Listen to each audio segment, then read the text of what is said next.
Jamunatira Vanachari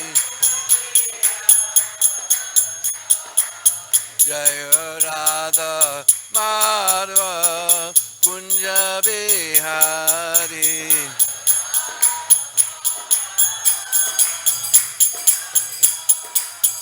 Jaya Radha Madhva Kunja Bihari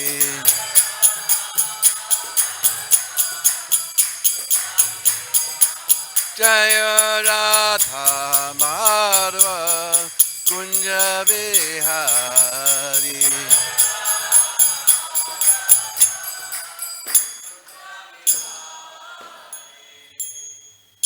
Sri Sri Radha Madhava Ki Jai Nitya Lila Vishnu Sapada Divine Grace Sila A.C. Bhaktivedanta Swami Sila Prabhupada Ki Skan Samtabhakacharya Divine Grace Sila Prabhupada Ki Ananda Guri Vaishnavinda Ki Jai Sri Rup Sanatana Patragana Sri Jeev Gopala Das Ragana Sadgosami Prabhu Ki Namacharya Haridas Thakur Ki Prem Se Kaho Sri Krishna Chaitanya Prabhu Nityananda Sri Advaita Gadadhar Sivasadi Gauda Bhaktivinoda Ki Sri Sri Radha Krishna Gopa Gopi Goshama Kund Radha Kund Giri Govardhana Ki Brajabhumi Vrindavan Dham Ki Grantara Srimad Bhagavatam Ki Bolo Sri Sri Krishna Baldao Ki Tai Go Premanandi. All glories to the assembly. All glories to the assembly. All glories to the assembly. All glories to Sri Guru and Gauranga. All glories to you, Srila Prabhupada.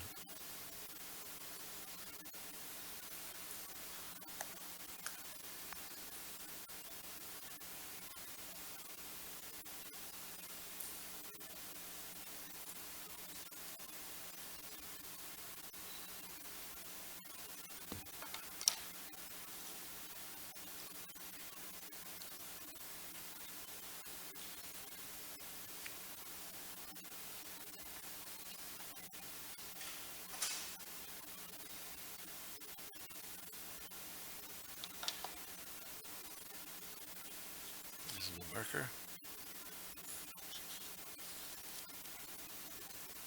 Maybe that's the marker there. Huh?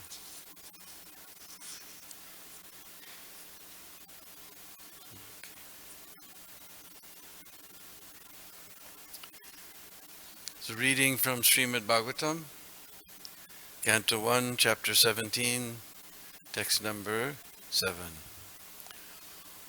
Om Namo Bhagavate Vasudevaya.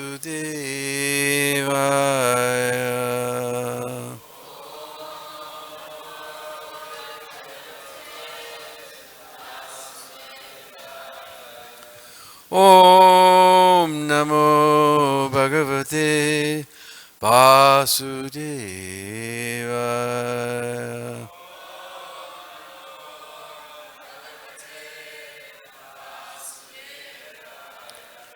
Om Namo Bhagavate Vasudevaya.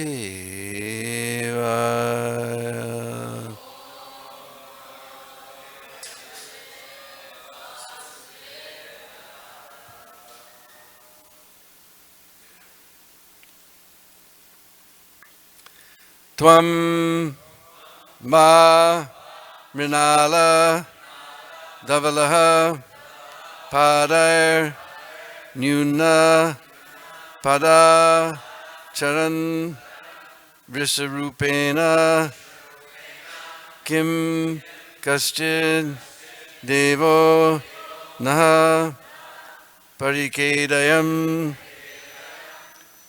Tvamba mrinala davalaha padar nyunya padacharan Risharupena kim kaschin Devo na parikedayan Tvamba mrinala davala Padar nyunya padacharan Risharupena kim kaschin Devo na parikedayan Twamba mrinala davalaha Padar Nyunya Padacharan Brista Rupena Kim Kaschid Devo Na Parikedayan.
Ladies?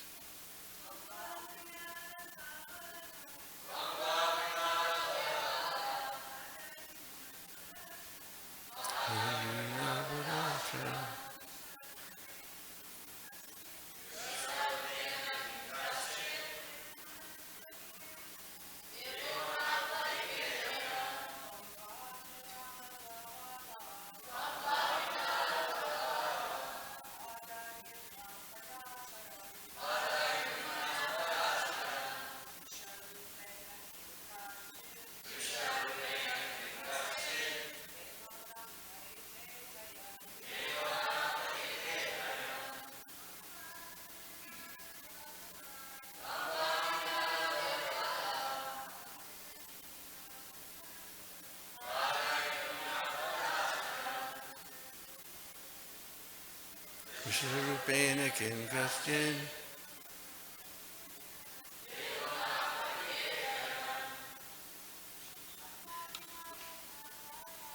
Twamba mrinala davala Padar Nyunya Padacharan.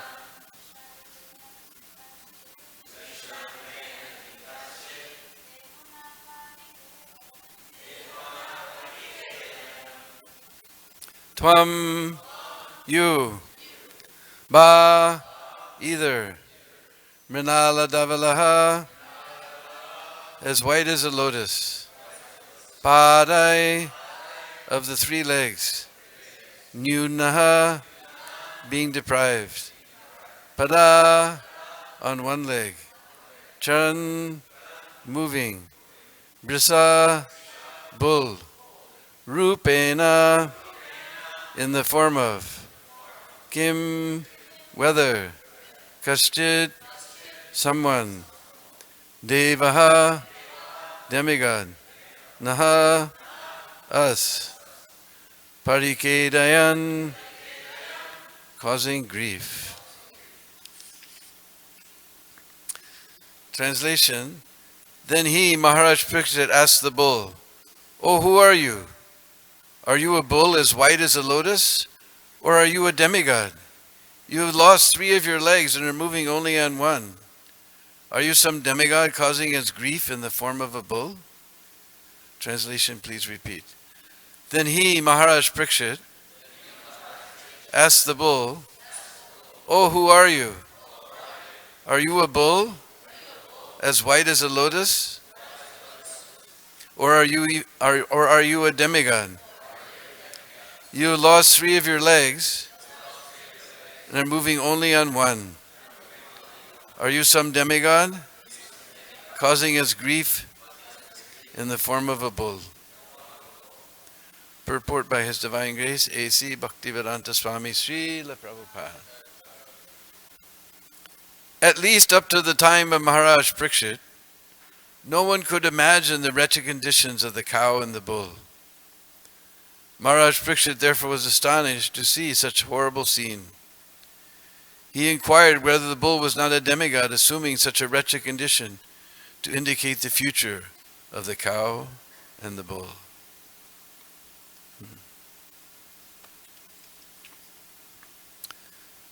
Tvamba mrinala davala padayar nyunya padacharan Vrisha rupena kim kaschit devo na parikedayan.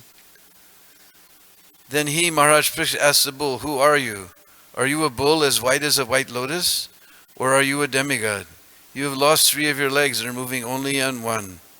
Are you some demigod causing us grief in the form of a bull?"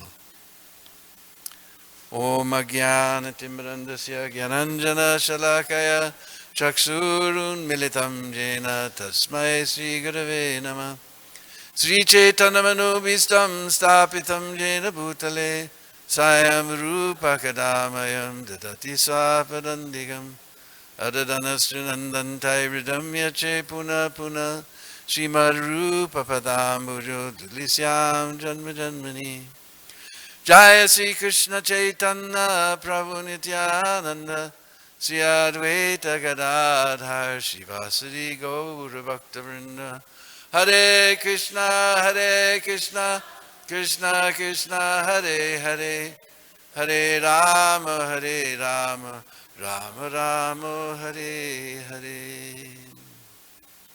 I was born in the darkest of ignorance with my eyes closed shut, but my spiritual master has opened my eyes with the torchlight of transcendental knowledge. Therefore I offer my respectful obeisances at his lotus feet. So here Maharaj Parikshit is encountering a very ghastly scene. We have a beautiful bull as white as a white lotus, but he's standing on 1 leg. 3 legs have been broken. He's standing on 1 leg. And the Sudra king, or the Sudra dressed as a king is beating him. And he's astonished. And Prabhupada says, even up to the time of Maharaj Parikshit, no one could imagine the wretched condition of the cow and the bull. The present age, just like Dina-bandhu Prabhu said yesterday, 2 billion animals, many of which are cows and bulls, are being slaughtered every year. I think he says just America. We can't imagine the whole world. Did he say just America, or was it the whole world? Anyway, nobody could imagine these sages when they were sitting in Naimisharanya hearing Srimad Bhagavatam. They couldn't even begin to imagine the situation of the present age of Kali. Everything has become so degraded. What to speak of cows? All animals are forced into this horrible practice of factory farming, where they just treat them with the least respect whatsoever. No mercy. Here's described the bull is standing on 1 leg. Described that the 4 legs of the bull represent the 4 principles of religiosity: austerity, mercy, cleanliness, and truthfulness. So 3 of the legs, Kali Yuga means that 3 of the legs, austerity, mercy, cleanliness, are completely gone. No one has the slightest idea of any of these things. The only one left is the truthfulness, and that is practically gone now. Everybody's complaining every day. All this fake news is there. You can't believe anything that you read or hear or see. Everybody is cheating in so many ways. The truthfulness is also practically gone. And these 4 legs, austerity, mercy, cleanliness, and truthfulness, they're correlated with the 4 regulative principles. Basically, mercy is destroyed by meat eating. If someone had to actually go and actually kill their own food, they would probably become vegetarian. You can imagine taking a child, it's like I preached in Colombia for a while. All over the street, there's so many vendors selling fruits, pineapples and so many wonderful fruits just hanging there, you know. Very pleasant scene. If you take a child to such a shop with fruits there hanging everywhere, he'll feel very happy. But if you were to take him to a slaughterhouse, especially nowadays, the way this factory farming is so cruel, he'll immediately be frightened. If we actually knew, actually I remember one time when I was in Dallas, we were selling spiritual sky incense. We used to get the incense in boxes and we had to put it into the, what do you call it, the packets. So there was this young boy that used to come every day to help. He lived across the street. And so he asked me one time, why you guys don't eat meat? And I said, because it's very cruel. You have to kill an animal. No, my mother buys it in the store, wrapped up in plastic. He had no idea what's behind it. If we actually had to kill and slaughter the animal, then we would immediately become vegetarian. And I know many devotees who told that's how they became vegetarian. They actually saw what was happening and they decided they just couldn't eat that meat anymore. So this mercy, and then we see people because they're not merciful to the animals, they're merciless to each other. We call it a dog-eat-dog world. There's no mercy whatsoever. And everyone is so cruel, and it's become so crazy. Every month, at least twice a month, we're reading somebody just went with a gun and shot people for no reason. People are becoming so cruel and so crazy by all of these sinful activities of Kali Yuga. Cleanliness is destroyed by illicit sex life. This has become so common in Kali Yuga, it's commonplace.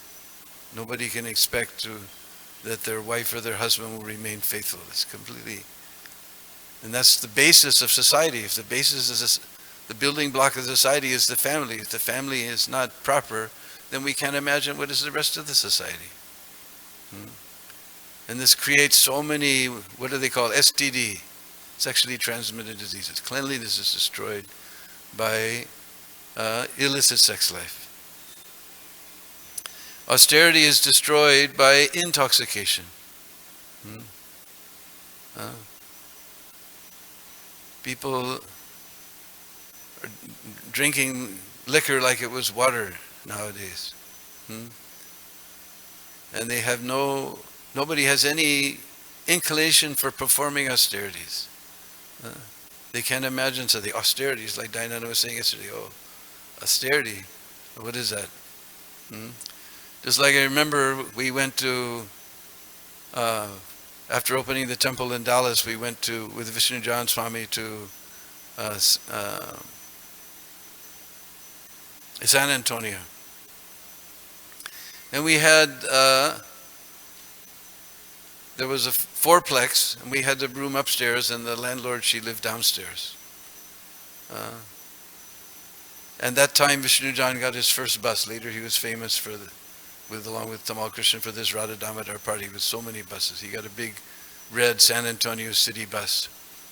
And he was parking it right in front of the apartment building, and the landlady, she didn't like it. So sometimes people are shy to approach you directly. They use the police. So she called the police to complain. But she liked us, so the police came, and she said, actually, they're nice boys. They don't smoke, they don't drink, they don't have girls in their apartment, they don't gamble, and the policeman said, my God, what the hell they do for fun?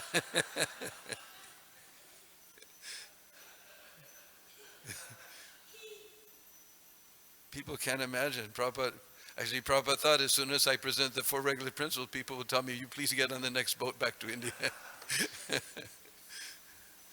Because breaking the four regular principles, that's their daily program. Especially Prabhupada came to New York, that's the capital of Kali Yuga. Prabhupada left Vrindavan where cows are wandering. It's so nice, we get to see cows every day. Here in the big cities now, we can't see a cow ever. So we don't have that idea of mercy. You see the cow and you see the big brown eyes, you can't think of killing them. But we see cows walking through the streets every day. They come to everybody's house, put their nose in the doorway, hoping for a hot chapati. And Prabhupada came to New York, where in every corner, all four corners is a restaurant, and what's being served in that restaurant in front of the lordships we cannot say. We can only say, Go Mata Ki Jai. I remember one time in Vrindavan, we were, I guess it was 1974 before Krishna Balaram Mandir was finished. But Prabhupada's rooms were finished, so we were down in Prabhupada's rooms, and we were all staying at Fogal Ashram. Now nobody even looks at Fogal Ashram from the corner of their eye. But those days, that's where we all stayed. So we were walking back to Fogal Ashram, and I saw these three people in front of us. They were walking down the street like this, just bumping into each other and walking very funny. It's like, what in the world is going on? So I came up behind them, and they were going, Radhe, Radhe, Jai, Jai, Sri Radhe. They were completely intoxicated with the holy name. So this is Vrindavan. You see people intoxicated with the holy name. And Prabhupada went to New York. People also walk down the street like this, but they're not chanting Radharani's name at all. Maybe Johnny Walker's name. We see the ladies in Vrindavan every day with their saris pulled over their head, going with a little thali with some rice and a banana, and some incense to their favorite temples, very chastely. Prabhupada came to, at that time, 42nd Street was just solid XXXXX rated movies. Maybe they cleaned it up, I don't know, but anyway, that time it was 1 mile of just nonsense. And what to speak of intoxication? Everywhere there's bars and restaurants. Prabhupada left this beautiful Vrindavan where the intoxication is the holy name. And everyone is gambling. Everybody, even the government supports it by selling lottery tickets, so many things. Everybody is gambling. And this gambling destroys truthfulness. This is the fourth religious principle. Because even Krishna says in Bhagavad Gita, I am the gambling of cheats. There's nothing more cheating than gambling. It's like I remember in the old days, we just had a little house in Las Vegas. And one time we had, because it was a far-off place, we had our temple president's meeting there. We just wanted to get away from everything. We turned off our phones, and of course then we didn't have mobile phones, but we locked we just had a nice temple presence meeting. So we went on Harinam in Las Vegas. At nighttime, it's brighter than daytime. And those times we would just try to sell back to Godhead for a quarter, And that's exactly what the slot machines take, is quarters, So, and people were just so crazy, We couldn't. They were shaking, This may be the lucky one. This may be the lucky one. There's nothing more cheating than gambling. So all these four things are destroyed. Prabhupada came to this place where breaking these four rules is the daily program.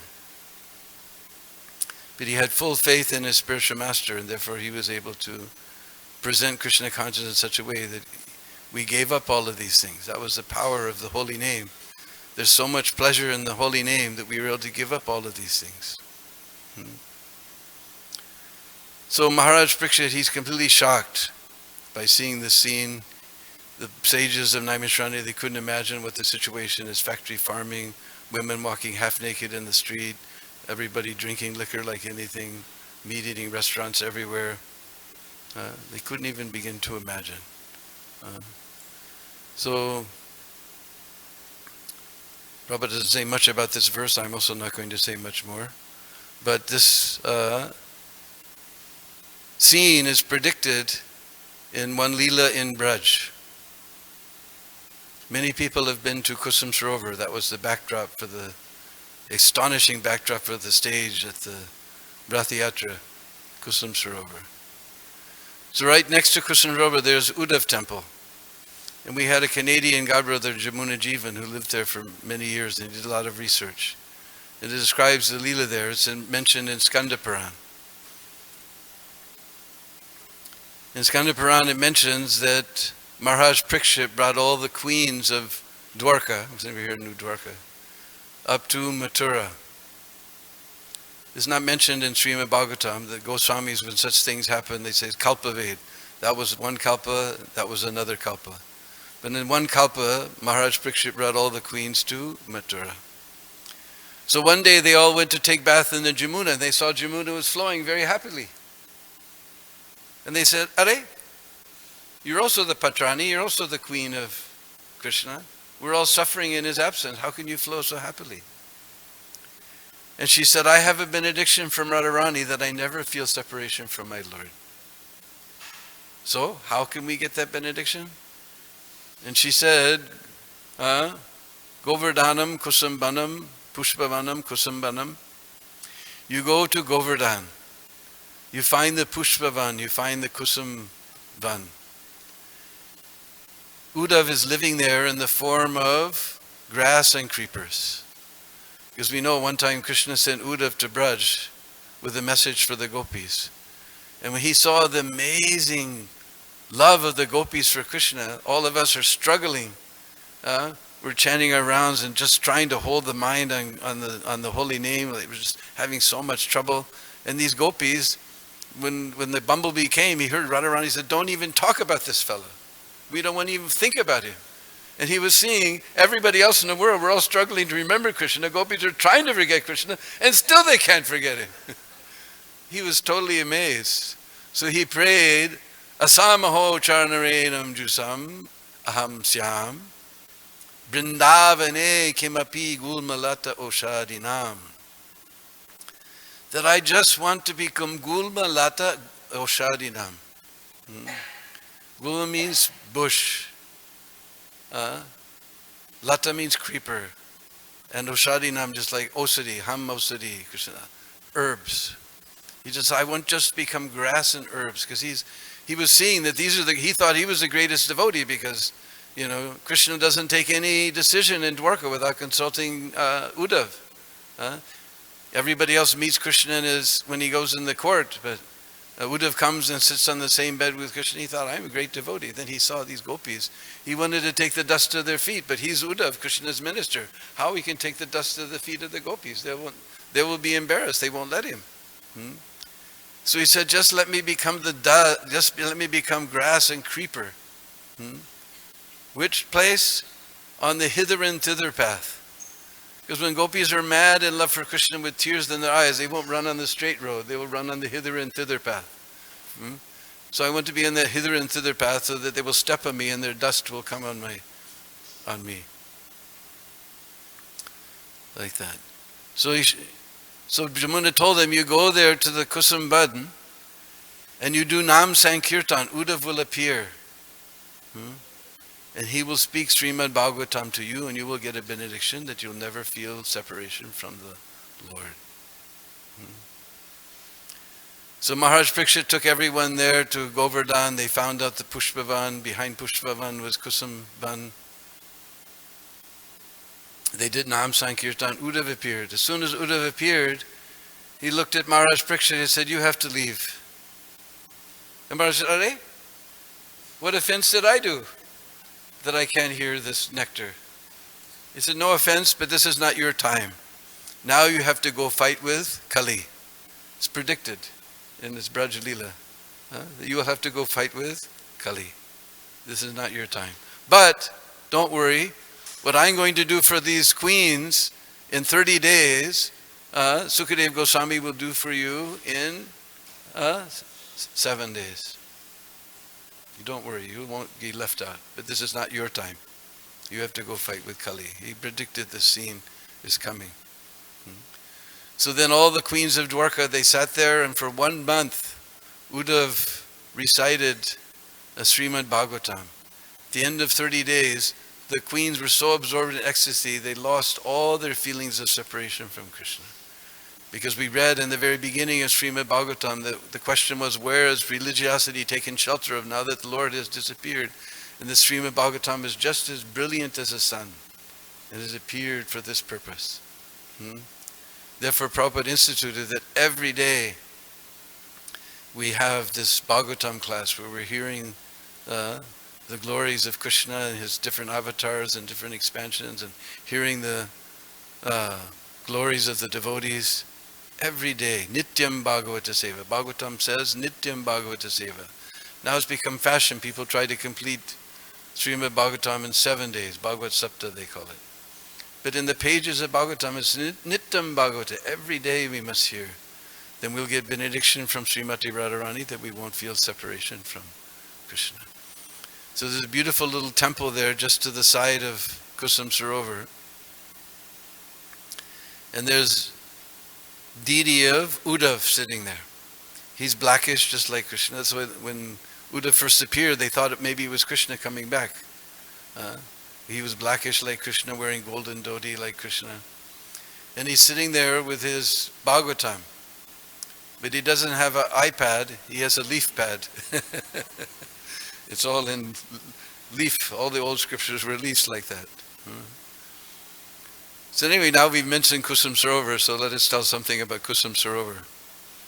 Because in Chaitanya Charitamrita, it mentions that Mahaprabhu also visited this place after discovering Radhakund, because Radhakund is just a couple of kilometers down the road from Kusum Sarovar.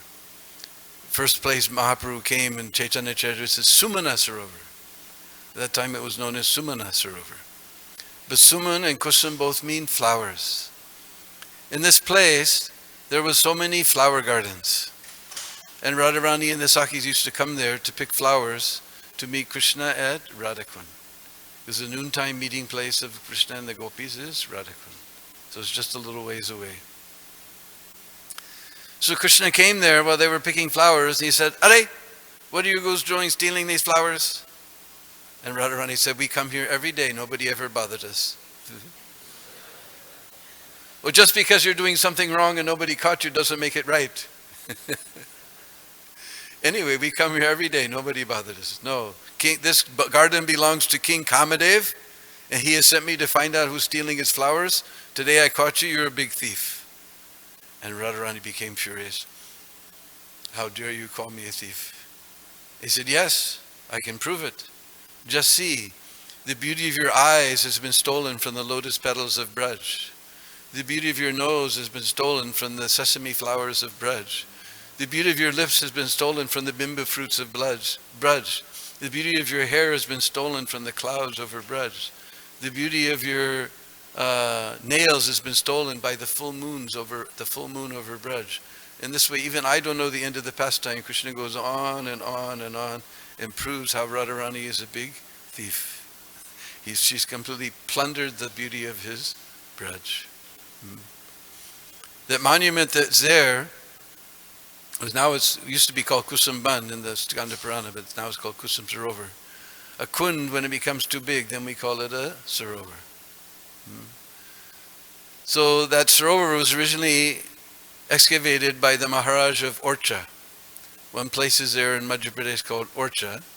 There's a huge temple of Krishna there. And inside the palace, there's a tiny little temple of Lord Ram. That was the Queen's temple was Lord Ram's temple. The King's was Krishna. Nowadays hardly anyone goes to, it's practically abandoned, this huge Krishna temple. But everybody comes to Sitaram temple. But the Maharaj of Orcha, he excavated this place. We have to understand these kings were not ordinary people. Now, since independence, they're all finished. But before, they were very interesting people. He one time went to Mathura, and he took a scale, like when you buy your fruit, but a great big one like that. And he sat on one side. Now, these guys were not ordinary. If you've ever been to the city palace in Jaipur, they have on display the pajama pants of Savai Madhu Singh, and they stretch about 7 feet across, 2 meters. Of course, there's a string, and it pulls it in, but you can imagine. He used to eat 5 kilos of chapatis for breakfast. That was just breakfast.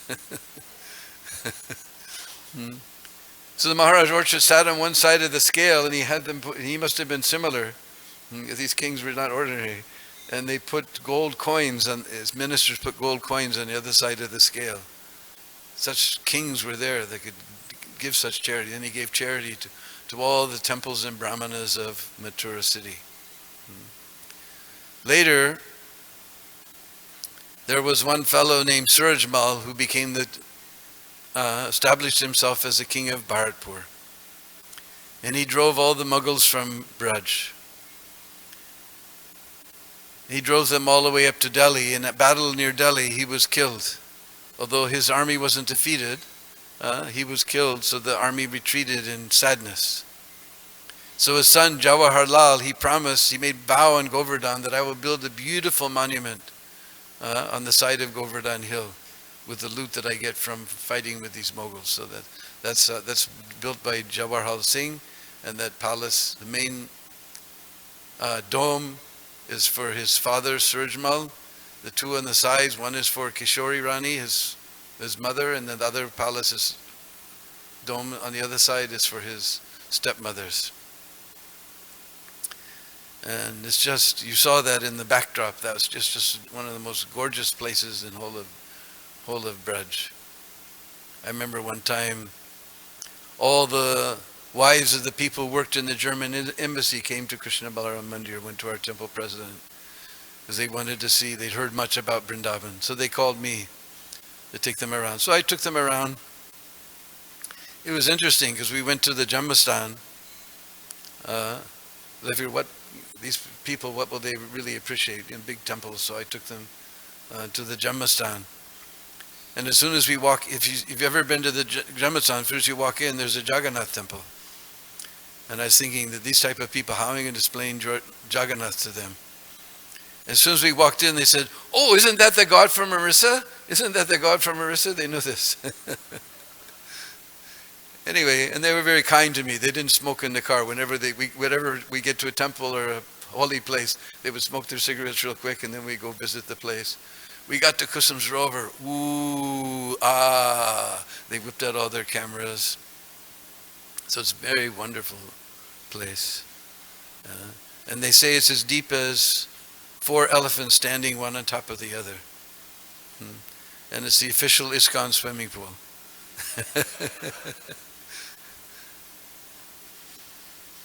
Anyway, there's many stories connected with Kusum Sarovar. There was one time, Narad Muni was there at Kusum Sarovar with Brinda Devi. And he was lamenting that the Basant Ras was taking place on Govardhan. Because the Ras Leela takes place in the Maharasa takes place in Kartik in Vrindavan town. That's why Vrindavan is big. Although the forest of Vrindavan, Prabhupada describes, it stretches from the municipality now called Vrindavan all the way up 24 miles up to Nandagam.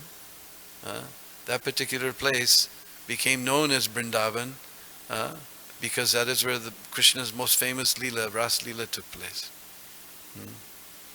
So in Sarat season, autumn season, the Ras Leela is taking place in Vrindavan, everywhere within the Prikrama mark. Some people say they tried to say that Sevakunj is where they rested. But the Ras Leela was taking place everywhere within the Vrindavan Prikrama mark. But the Vasant means springtime. Springtime Ras takes place on the side of Govardhan. So Narad Muni was lamenting, because you may know that no male person is allowed to enter into the Ras arena. So Brinda Devi said, no problem. He took Narad Muni to the southeast corner of Kusum Sarovar and dipped him in the Sarovar and pulled him out as a beautiful gopi named Naradi. Just like we have a wonderful god sister who sings very beautifully in Atlanta named Naradi.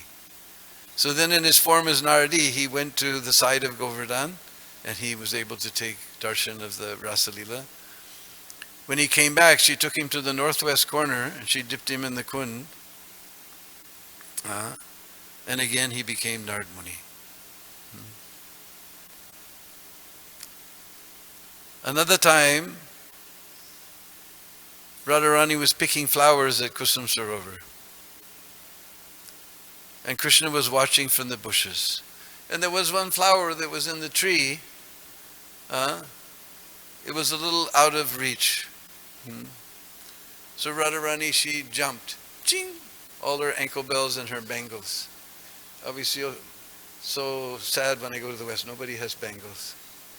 You can't come on my bus unless you wear bangles. Huh? So all her bangles and ankle bells going ching, ching, but she couldn't reach that flower. So she said, forget it. So she turned her back and began to pick other flowers. That time Shamsundar ran. He climbed up into the tree. He put his foot on that branch and pushed that branch down. Radharani was picking flowers. And she turned around and she saw that flowers almost within reach, somehow or other. She put her basket down. She grabbed the end of that branch. She went to pick the flower and Krishna pulled his foot and she went screaming up into the tree. And suddenly a gallant young lad appeared on the scene to save our young damsel in distress. Like this, millions and millions of pastimes happen at Kusum Sarovar. Very wonderful place. We just mentioned Narad Muni. He has his place across the street, just a little ways down the road. There's a big gate. You go about 300 feet inside and there's Narada Kund. And used to be just a tiny little shrine there and deserted place. But there, the hunt there, his name is Dina-bandhu. Dina-bandhu Sharan. Just like we put Das on the end of our names, there's a certain branch of Nimbarka Sampradaya where they put Sharan. Just like we know, Sarvadharmam Prichadamamikam, Sharanam Braja. So to become the Das or to surrender is the same thing. So his name is Dina-bandhu Sharan. And now he's built a glorious temple there for Narad Muni. And he claims, I haven't seen the Shastra for it yet, but he claims this is the place where Narad Muni brought Kayadu. Anybody knows who's Kayadu? Wife of Hiranyakashipu. We have some scholars here. Yeah. So it must be because Narad Muni can't stay any other. Because what happened? How he got there to Narad Kund? I forgot that part. One time Narad Muni was on the side of Govardhan Hill and he was glorifying Krishna with beautiful prayers. And Krishna told him, hey Narad, why don't you stay here in Braj and do your bhajan? And Narad said, but Prabhu, I'm cursed. I cannot stay any place for more than a few minutes. Are Narad, that's in the material world. This Brajadam is not part of the material world. Don't think that you bought a ticket on United Airlines and you flew to Delhi and took a taxi to Vrindavan. We're only going to Vrindavan by the mercy of Srila Prabhupada. It's not part of this material world. So Krishna said, this Brajadam is not part of the material world. That curse has no effect here. So therefore Narad Muni stayed there at Naradavan and wrote many literatures, Narada Bhakti Sutras and Narada Pancharatra, and I think Narada Bhakti Sutra, the BBT is published. That was started by Prabhupada and then Sasvarup finished it.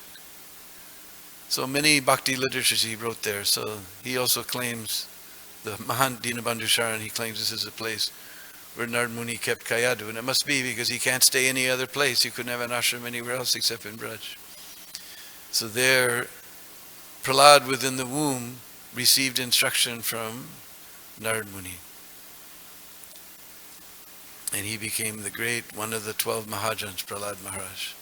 So therefore it's very important that when the ladies are with child, that they read very loudly and chant very loudly so the child will be benefited. Narad Muni, even though he was Prahlad Maharaj, even though he was in the womb of his mother, by hearing the glories of Krishna from the mouth of Narad Muni, he became so elevated. So now, used to be tiny little temple, now beautiful. There's guest house there also. He's made a nice guest house. Beautiful life-size deity, brass deity of Narad Muni playing on his veena. And then he has Priya Priyatam, Radha and Krishna, life-size brass deities of Radha and Krishna in the middle altar. And then third altar there with their Guru Parampara.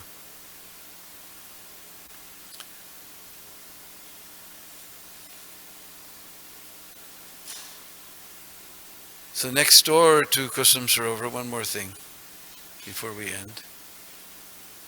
There's a Vanabihari temple, small little shrine. This is run by the devotees from Chopati, maintain it, and a couple of, one lady from South Africa and one fellow from Scotland. They were disciples of Balabhadra. What was his sannyas name? I can't remember, from Scotland. But anyway, they've taken over this temple and the devotees from Chopati maintain it. It's called Radha Vanabihari. And inside one of the domes of Kusum Sarovar, there's a very interesting painting where Radharani is sitting and some fellow with a mustache is braiding and putting flowers in Radharani's hair. Just like so nice some days we see Rukmini with so many beautiful flowers in her hair. So what happened, Krishna came there in disguise as a Mali, a gardener. So he's even got his little mustache and everything, and he's disguised as a gardener, and he secretly met Radharani in the forest. So when you see that temple, they have two Govardhan Shilas, one on the top altar, one on the next step. And the one on the top, he's a little darkish, the one down below is a little light. And if you look closely, there's a hand with a golden comb. And the smaller light-colored Shila has a big braid, and you see the comb is in the braid. It's very sweet, there's two Govardhan Shilas. So in this place, Krishna met Radharani in the form of a Mali, gardener. So anyway, you're all invited to come to Braj. We can take you to all these places and show you all these things, explain all these pastimes. I think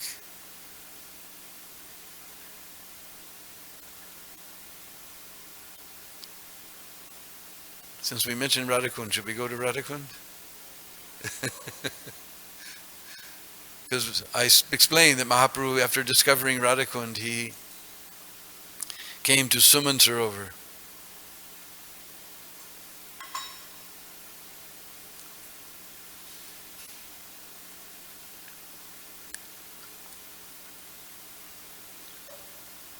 So we should explain a little bit the appearance of Radhakund.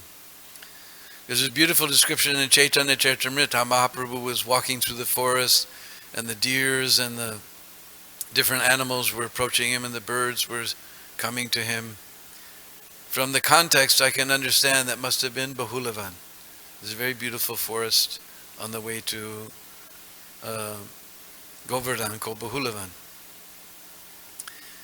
And Mahaprabhu was doing Prikrama, just like you when you come to Vrindavan, you go on Prikrama.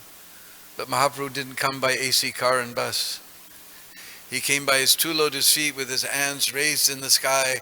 Hare Krishna, Krishna Krishna, Hare Hare, Hare Rama, Rama Rama, Hare Hare. And he was totally lost in ecstasy, no external consciousness. His servant, Balabhadra, when they got close to Govardhan, there was a small village there.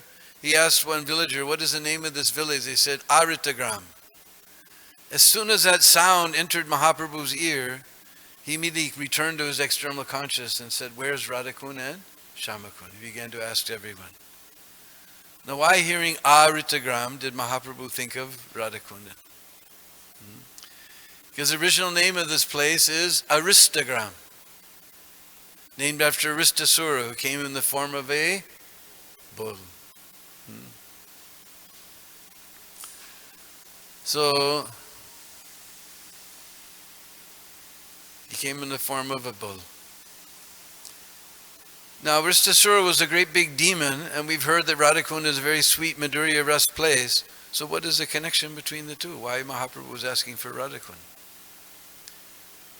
What happened was Krishna had just gotten dressed up for Ras Leela with the gopis in that place. Prabhupada describes him Natavara as a dancing actor, beautiful dhoti and sash and kurta. When he got the news that this Aristasura was terrorizing the Brishbasis. You thought this terrorism was a new thing, huh? This is going on since the last 5,000 years. This was Arista bin Laden. He was tearing up the ground with his hooves, smashing the Brishbasi houses with his horns. His roaring was giving the Brishbasinis miscarriages. His tail was so tall that he was flooding the clouds. He took one look at Krishna and aimed his horns and began to snort and paw the ground. Krishna is described in Nectar Devotion, meticulous dresser. He tightened his belt, set everything very nice. Then he put his hand on the shoulder of one of his friends. He wasn't concerned at all. And Aristasura charged, and Krishna grabbed him by the horns, swung him round and round and round, smashed him on the ground, and stomped on him like a wet sponge, and passing stool and urine simultaneously, he went to the kingdom of death. So then Krishna told Radharani, all right, now we can do Ras. And Radharani said, how we can be associated with such a person as you? You have done a big pop. You know pop? Coca-Cola 7-Up. Pop means sin. What sin did I do? You killed a bull. That was a big sin. Huh? That wasn't a bull. That was a demon. And Radharani said, may have been a demon, but he was in the form of a bull. May have been in the form of a bull, but he was a demon. Huh? And Radharani said, well, we heard from Mother Purnamasi that one time Indra killed one demon. You remember Vritrasura? He may have been a demon, but he was previously a Brahmin. He got reaction. That old lady coughing blood came chasing after him. He got reaction. So then Krishna said, all right, what do I have to do to get free from this reaction? So Radharani and the Sakhis, they all consulted one another. You will have to take bath in all the holy places of the universe. And Krishna said, Are, how I can be away from you girls for so long? I will call all the sacred places in one place and take my bath. And Radharani, the gopis, oh Shamsundar, don't try to fool us with your magic. We don't believe in your magic. And Krishna played on his flute, and he called all the sacred places personified. They all came there bending over with folded hands. And he saved Maharaj, and he service for us. And Krishna took his right foot and he stomped a big depression in the ground. He said, you give your introduction, you chant your mantra, and you pour your water in my kund. So each place came forward, gave their introduction, chanted their mantra, and poured their water in Krishna's kund. So this took a very long time. And Krishna, just by his eyes, he was showing the gopis. Because when there's love, we don't need words. When we're angry, we shout at each other. We're standing face to face, but we shout. Why? Because our hearts have gone far away. But when we love, then we don't need, we speak, or we don't even use words, just with our eyes. So Krishna, by his eyes, he was showing. See, I told you, they're coming. So finally, close to midnight, Krishna took his bath. Then he invited Radharani, the gopis, now we'll enjoy Jalakili, water pastimes in the kund. And Radharani said, this kund is contaminated with your sin. How we can come in this kund? We're going to make our own kund. So on the other side, there was a place where Aristasura had dug a hole in the ground with his hoof. So Radharani broke her golden bangles, we call kankan, and she began to dig. All the Sakhis broke their bangles and began to dig. So in the middle of Radhakund in 2010, when they pumped all the water out to do the cleaning, we saw that Kankan Kund.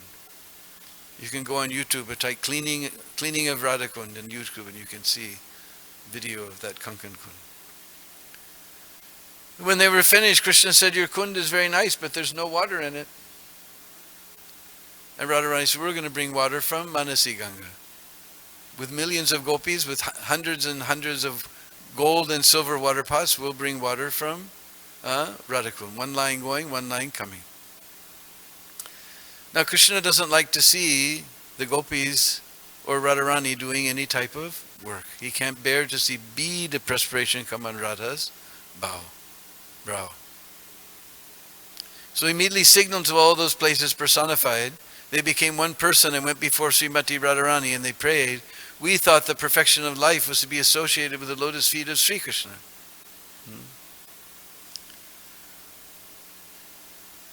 Because you think when Krishna bathed in all the holy places, he became purified, right? You're shaking your head, yes. No. All the holy places became purified because Krishna bathed them.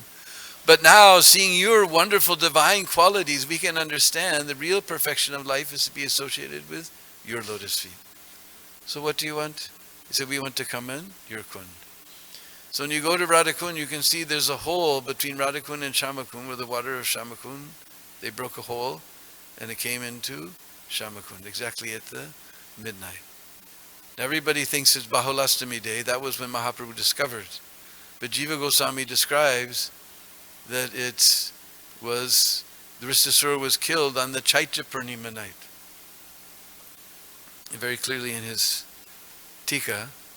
So now some devotees have started doing it because in Kartik it's so crowded, I stopped going.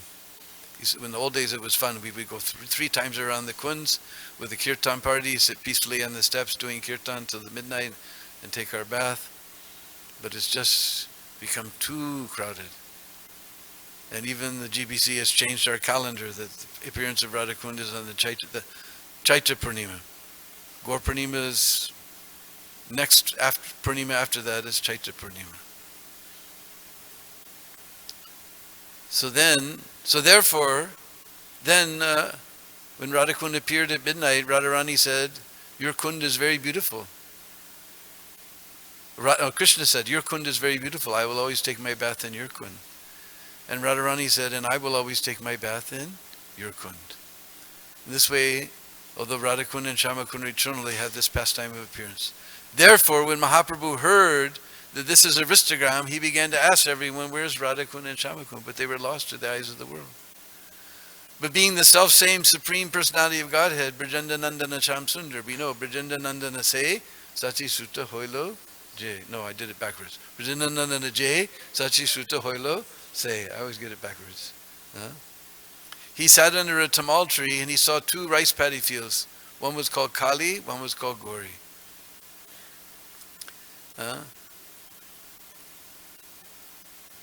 And he could understand Kali, means black, so this is Shamakund. And Gauri means golden, so this is Radhakund. So whatever water was there, he took his bath, he marked his body with tilak, he chanted so many beautiful prayers and revealed Radhakund and Shamakund to the eyes of the world. Sri Chaitanya Mahaprabhu ki. One last thing, Dayananda was talking about replacing material pleasure, enjoyment with spiritual enjoyment. So I was remembering a pastime that took place here in New Dwarka with Prabhupada. Because there was a young boy in New Mexico or Arizona or someplace like that where there was no temple. This is a long time ago. But in an airport, he got one of Prabhupada's books and he wrote probably to Ranadir, who I met after many, many years at the Rath Yatra. I was so happy. And Ranadir sent him more books. He sent him japa beads. He taught him how to offer his food. So then Ranadir wrote to him that Prabhupada is coming to Los Angeles. If you can come, come. So he came here. I was visiting from Portland, Oregon, because I was president in Portland, Oregon. And that day I went on the walk with Srila Prabhupada and they invited this young boy. So we were walking on Venice Beach and Prabhupada was walking along.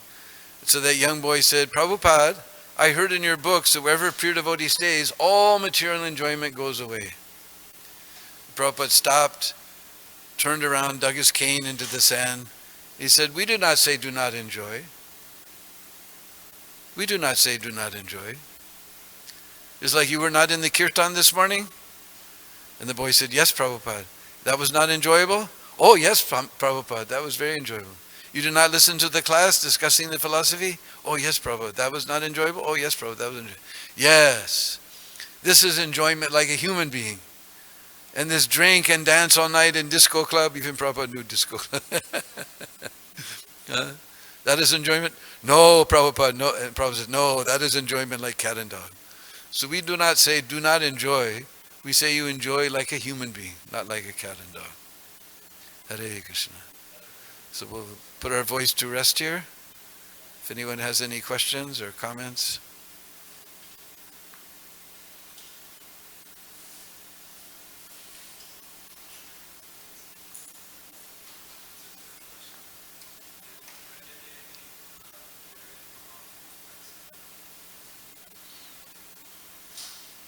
I've often wondered that. But one thing is that Advaita Prabhu was trying to call Mahaprabhu.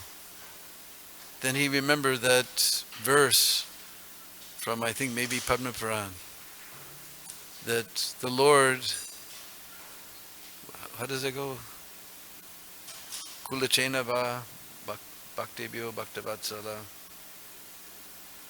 vikrinatam swamavatmana, that he sells himself to somebody who offers a little tulsi and water, handful, jalasya kulachenava, just a little palmful of water. I can't, senior moment, I'm forgetting the verse. So then Advaita Prabhu decided to call Mahaprabhu with Tulsi. So Tulsi was who called Mahaprabhu to this world.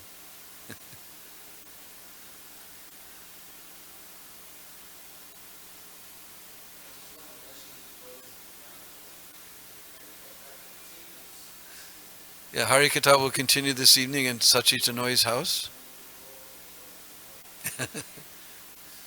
And I also have my book, Braj Leela Part 2.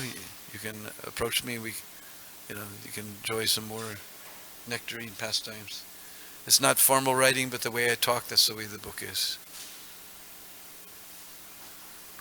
So, Brigupati.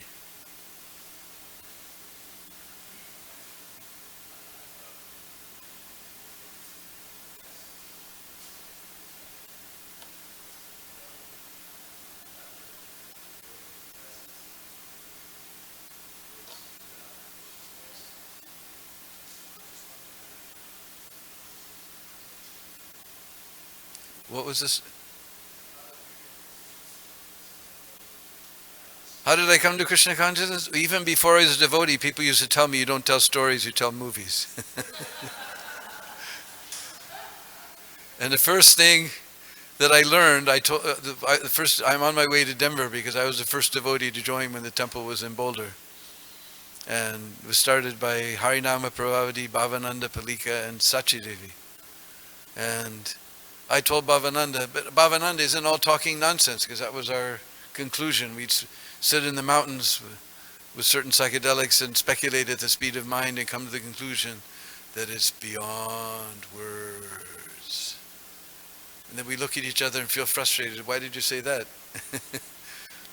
Or we come to the conclusion there's nothing to be said. Then why did you say that? So I was running into this brick wall, and I told Bhavananda, isn't all talking nonsense? He said, yes, you're right. Unless you're chanting Krishna's name or talking about Krishna. That is a transcendental sound vibration that will liberate you from this material platform. And I was like, wow, because I knew I wasn't going to stop talking, although that was our philosophy. But now I can dovetail my talking in Krishna's service. So I just dovetailed my propensity in Krishna's service. And the only story I knew was Prahlad Maharaj, so whoever came to the temple, I dragged them over to the picture of Nrsingadev and tell them, I know what they thought. You first come to the first thing, you see this guy being ripped to shit. But that was the only story I knew, so that was the only story I told. But many people became devotees. Atreya Rishi came to the temple one day, and before he was a devotee. And I immediately dragged him to the Nrsingadev temple and told the Prahlad story. He became such a nice devotee.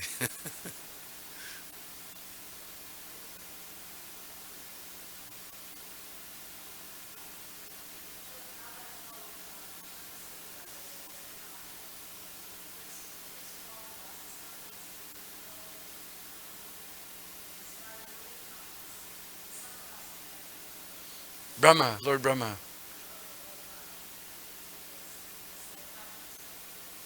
I've heard those asanas are still there. I don't know. So I know in San Francisco one time they did a program, how many people came. Prabhupada, you didn't see? Lord Brahma came, Narad Muni came. Main thing is Krishna comes, as we have Bhagavatam class every day, because whereas Krishna's glories is being chanted there, Krishna sits. Narad Muni one that time asked the Lord, where do you stay? He said, Naham basami vaikunte, yoginam hridayanatva, yatra madbhaktra gayanti tatra tistami Narada. Hey Narad, aham basami vaikunte. I don't stay in Vaikuntha. Are? Vaikuntha is the abode of the Lord. He doesn't stay there. Yoginam hridayesubha. Neither am in the heart of the yogi. Yogis are performing great austerities to see the Lord within the heart. They can't even see the bray from his toenail, and he's not there. Yatra madbhakta gayanti, wherever my devotee is chanting, tatra tistami. He says tistami. He says, I sit. Not that he just goes to the place. When we do Srimad Bhagavatam class, Krishna is sitting here with us. Hare Krishna. So with those words, we'll put our voice to rest here. Thank you very much. Hare Krishna.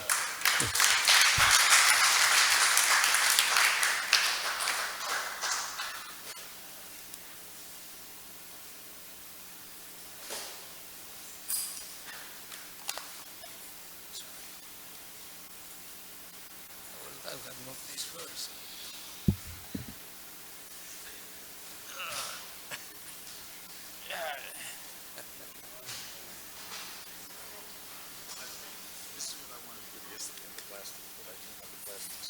Okay.